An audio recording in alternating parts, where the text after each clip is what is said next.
Welcome. There is a moment in political journalism so rare, so perfectly executed, that it should be taught in every communication class. It's the moment a seasoned, tough journalist, Chris Wallace, threw his signature "I gotcha" question, an accusation intended to provoke anger, only to be met with complete fact-based silence.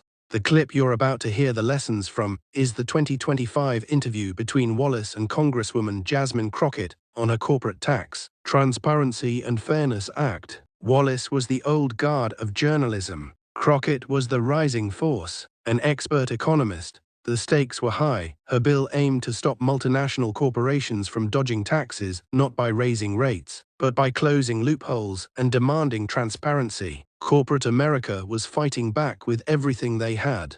This wasn't just a policy debate. It was a showdown between political rhetoric and cold, hard data. And in the end, it proved that preparation, not provocation, is the ultimate weapon. Chris Wallace opened with the predictable corporate objections. Your critics say this bill would make U.S. companies less competitive internationally. Crockett's response immediately established our lesson one: always anchor to verifiable data. She didn't just disagree, she brought receipts. She countered the job loss claims by pointing out that the Chamber of Commerce's study was flawed because it assumed a tax rate increase, which her bill did not do. She then pulled out a list of America's 50 largest companies, showing that 30 of them already paid a lower effective tax rate than their global competitors. This is a critical takeaway for any professional debate. When faced with a vague, fear-based claim, like it will hurt competitiveness or it will cost jobs, you must force the discussion back to the specific evidence. Crockett didn't defend her bill. She attacked the premise of the criticism with better data. Referencing the International Monetary Fund, Wallace tried to pivot to philosophy, asking her to define the subjective term fair share. Crockett pulled him right back to the law.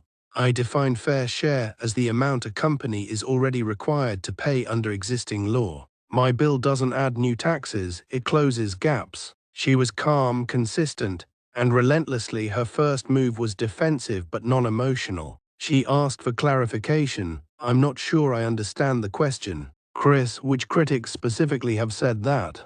And what parts of my identity are you referring to? She forced Wallace to own his premise, which he couldn't do clearly.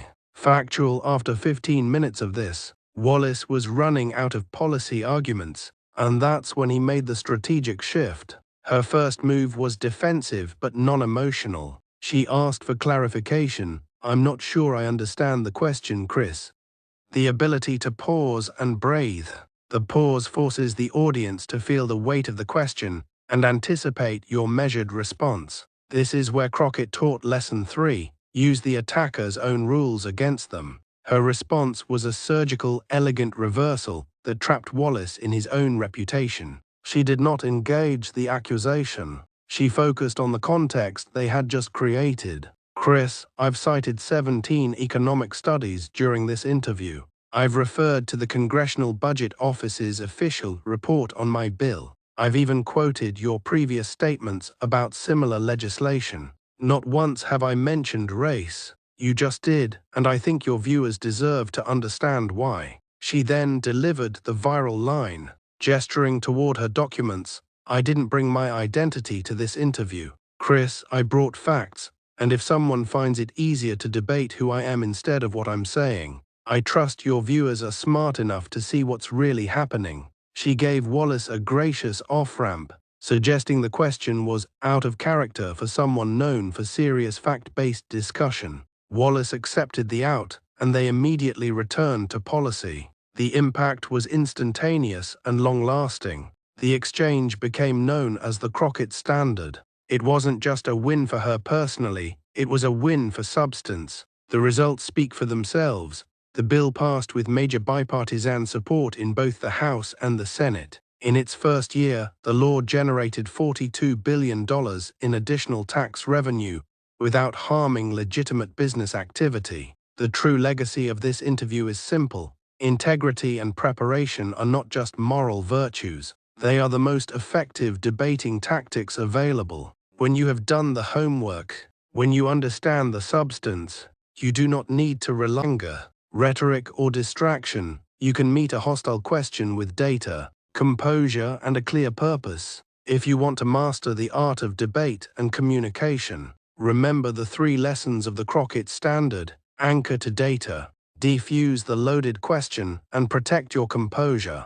If you found these lessons valuable, hit that like button and subscribe for more communication masterclasses. And let me know in the comments, which high-stakes interview would you like me to break down next?